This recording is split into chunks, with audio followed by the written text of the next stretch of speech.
안녕하세요. 행정심판연구소입니다. 음주운전을 적발로 행정사를 찾으시는 분들이 많이 계십니다. 술을 드시고 운전했다는 자체의 잘못된 행위는 분명합니다. 그러나 이미 일어난 일이니 이제부터는 자책보다는 문제 해결이 중요합니다. 행정심판연구소는 과거 사건의 빅데이터로 고객의 데이터와 분석하여 구제율을 높이는 솔루션을 제공하고 있습니다. 음주운전을 구제하는 방법을 알려드리기 전에 음주운전을 한 경우 어떤 처벌을 받게 되는지 설명드리겠습니다. 현행법상 음주운전에 해당하는 기준은 혈중 알코올 농도 0.03% 초과의 경우입니다. 일반적으로 성인 남성 기준으로 소주 한 잔 마셨을 때부터 0.03%를 넘는다고 생각하시면 되시겠습니다.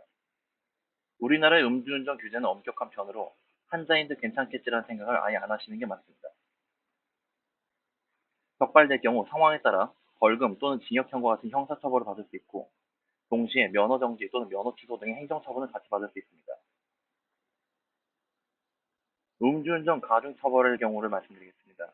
음주운전으로 인해 인명피해와 인사피해 등 사고가 발생한 경우 특정 범죄 가중처벌에 해당되며 1년에서 5년 이하의 징역형 또는 1천만 원에서 3천만 원 이하의 벌금형을 처벌받을 수 있습니다. 또는 과거에 음주운전 전과가 있는 사람도 가중처벌로 적용돼 면허 취소 2년 이상을 받을 수 있습니다. 많은 분들이 잘못 알고 있는 부분은 처벌 떨어지면 그대로 실행할 수밖에 없다는 부분입니다.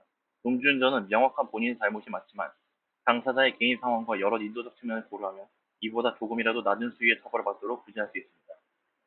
이 글을 읽고 계시는 여러분은 그냥 모르고 넘어가는 부분인데 대부분의 사람에 비해 한 걸음 앞서 있다는 사실이 다행이라고 생각하시고 이제부터 구제하는 방법을 자세히 분석하시고 본인에게 유리한 방법을 사용하셔서 최대한 감면받을 수 있도록 노력해야 합니다. 우선 첫 번째로 이의 신청입니다. 경찰청에서 이의 신청 가능 여부를 확인하셔야 됩니다. 이의 신청은 조건이 매우 까다롭고 복잡합니다. 행정심판은 행정심판위원회에 행정심판을 신청하는 방법으로 변호사를 선임할 필요 없이 행정사를 통해서 낮은 비용으로 진행이 가능합니다. 다음으로 행정소송이 있습니다. 행정심판에서 기각으로 결정받은 뒤 소송 과정에서 많은 시간과 비용이 발생합니다.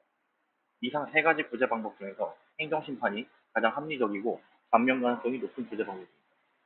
행정심판은 행정사를 통해 진행 가능하며 행정사의 재량에 따라 달려있기 때문에 행정심판 연구소와 데이터를 보유한 행정사 사무소에서 진행하는 것을 추천드립니다. 행정심판을 통해 구제하려는 경우 당사자의 음주운전 계기와 당시의 객관적 증거가 필요합니다. 이 자료와 당사자의 진술 배경 등을 내용을 바탕으로 문서를 작성해 심판에 제출합니다. 이 모든 과정을 도와드리는 행정심판연구소와 연락 주시기 바랍니다.